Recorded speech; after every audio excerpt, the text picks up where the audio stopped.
Nous sommes à Louvernay, dans une paroisse qui a un chantier de salle paroissiale. Je fais cet appel aux dons pour que nous puissions aller jusqu'au bout de ce projet. Moi je trouve que c'est un super projet. On a vraiment besoin de vous parce qu'on a besoin d'accueillir de manière très chaleureuse. Les gens maintenant ne viennent plus beaucoup dans les églises et donc pour que nous on arrive en tant que chrétiens à rayonner d'une autre façon et ce lieu pourrait être un bon endroit pour rayonner de notre foi et pour pouvoir témoigner de l'évangile. Il faut que ce soit des locaux qui vivent.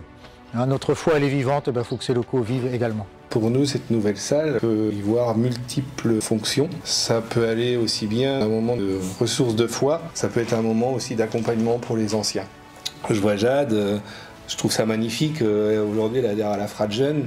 On voit bien que c'est ouvert. Et pour moi, si demain on veut faire venir du monde, que ce soit dans cette salle ou au niveau de l'église, il faut s'ouvrir au monde. J'ai participé à l'élaboration du programme avec l'équipe pastorale.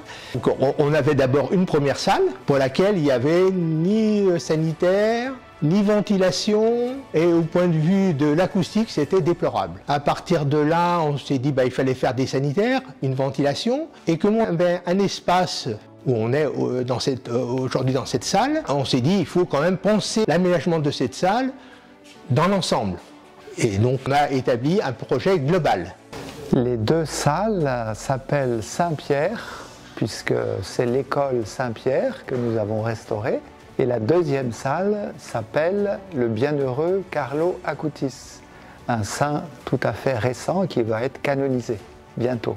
Ce choix pour bien montrer l'enracinement de notre foi et l'aspect dynamique de l'Église qui se renouvelle sans cesse, et parce qu'on veut faire de ce lieu un lieu pour les jeunes et les enfants. La salle est effectivement pratiquement terminée, mais comme vous avez pu le constater, extérieurement, nous avons encore beaucoup de travaux pour l'aménagement d'un accès pour les personnes handicapées.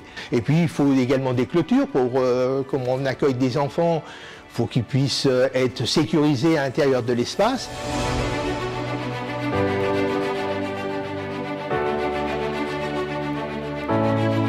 Ensemble pour Sainte-Hélène!